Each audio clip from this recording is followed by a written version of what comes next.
దేవుని యందు ప్రియులారా, లెంట్ దిన ధ్యాన కాలంలో మరి ఒకసారి మనం అందరం కూడా 8వ దినమున లెంట్లో మనం ఉంటున్నాం. మరి ఒకసారి సిఎస్ఐ హోలీ క్రాస్ సంఘమంతటి పక్షంగా మీకు లెంట్ శుభములు తెలియజేస్తూ ఉంటున్నాను.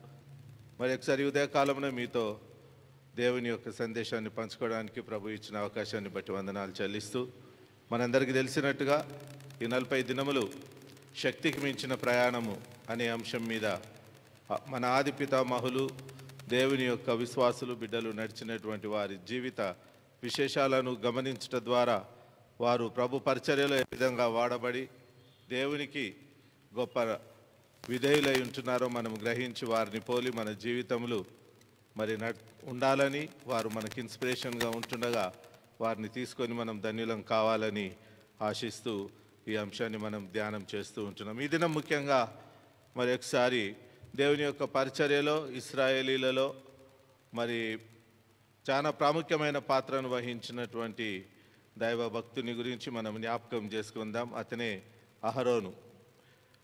అహరోను అనగా చీకటిలో వెలుగు, జ్ఞానము అని అర్థం.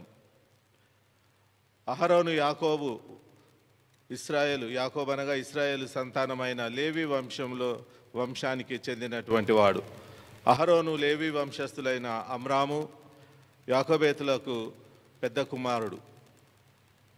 అహరోనుకు చెల్లి మిరియాము ఉన్నది, తర్వాత తమ్ముడు మోషే ఉన్నారు.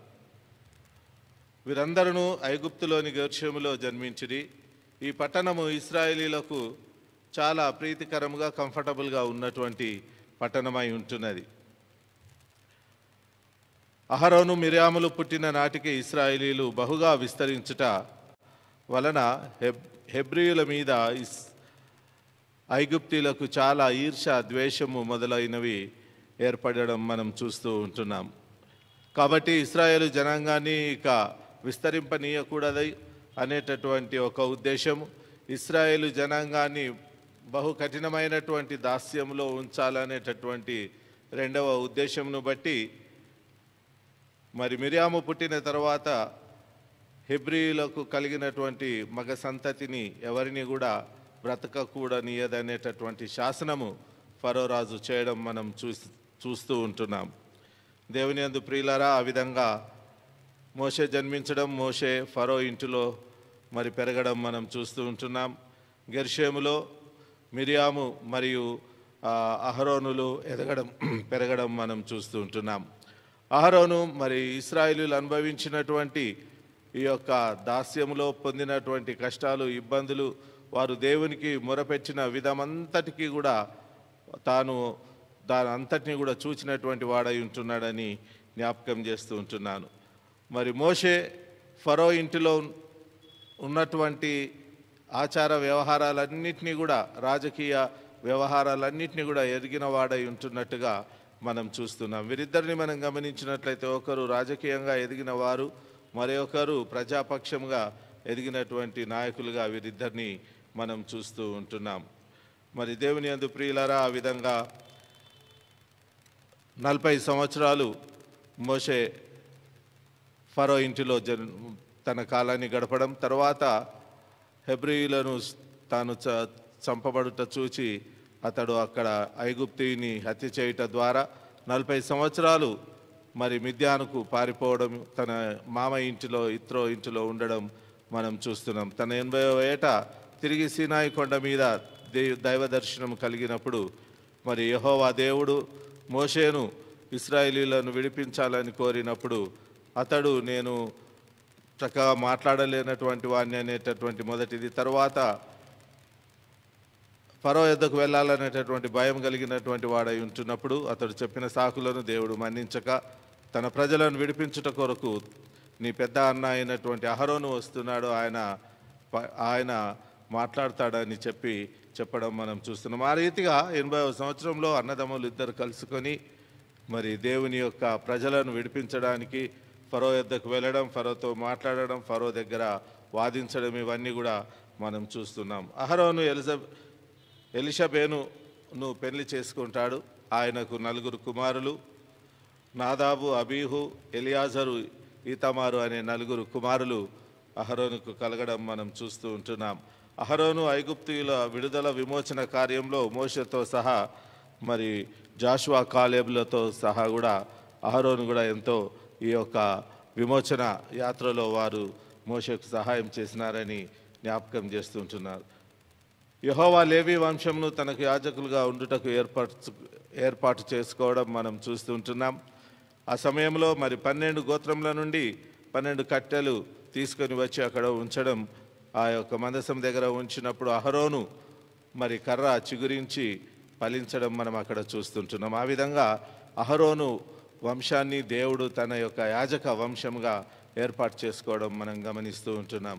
మరి దేవుని యందు ప్రియులారా యాజకులుగా ఏర్పాటు చేయబడ్డాడు కాబట్టి అహరోను మొదటి ఇశ్రాయేలీయులకు మొదటి ప్రధాన యాజకుడుగా ఉండడం, తన వంశమంతా కూడా లేవి వంశమంతా కూడా అహరోను కుటుంబం అంతా కూడా మరి దేవుని యాజకులుగా ఉండడం మనం చూస్తూ ఉంటున్నాం. మరి అహరోనుకు ఒక ప్రత్యేకమైనటువంటి దుస్తులు, ఈ దిన మన గురువులుగా మేమందరం ఏవైతే ధరిస్తున్నామో ప్రత్యేకంగా ఈ దుస్తులు అహరోను కొరకు ఏర్పాటు చేయబడి ఉంటున్నవి. మరి these garments are outward symbol of inward call, outward symbol of inward కాల్ని మనకు జ్ఞాపకం చేస్తున్నాయి. కాబట్టి మరి చాలా ప్రత్యేకతను కలిగి ఉన్నాడు. మరి ఈ దినమున అహరోను తన శక్తికి మించిన ఈ ప్రయాణమును మనం జ్ఞాపకం చేసుకుంటున్నప్పుడు మరి మామూలు ప్రజలుగా ఉంటున్నప్పుడు ఎన్నో కంఫర్ట్స్, ఎన్నో అయిష్టాలు ఉంటున్నప్పుడు ఇష్టమైన చోటికి వెళ్ళే పరిస్థితులు కలిగి ఉంటున్నాయి. కానీ మరి ఎప్పుడైతే అహరోను దేవుని కొరకు యాజకుడిగా ఏర్పాటు చేసుకొని బడి ఉంటున్నాడో, he has to give up so many desires, చాలా ఆశలు మరి విడుచుకోవాల్సి వచ్చింది. మరి చాలా విషయాలలో తను తాను తగ్గించుకోవలసినటువంటి పరిస్థితి, చాలా విషయాలలో తను తాను మరి ఒక దిశలో మరి కట్టుబడిలో ఉండటానికి ఏర్పాటు చేసుకోవలసినటువంటి మరి విషయాలను మనం గమనిస్తూ ఉంటున్నాం.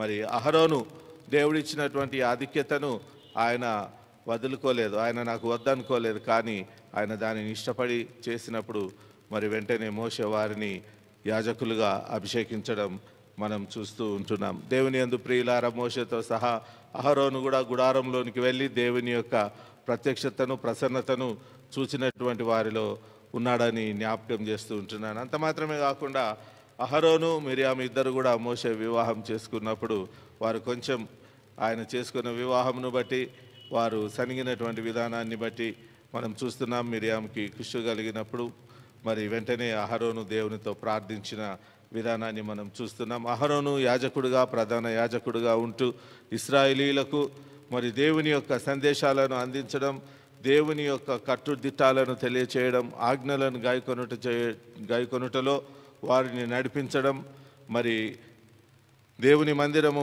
మందసమై ఉంటున్నటువంటి స్థలంలో చేయబడే అర్పణలన్నిటి విషయంలో అహరోను చాలా ప్రాధాన్యత వహించినటువంటి వాడుగా మనం చూస్తూ ఉంటున్నాం.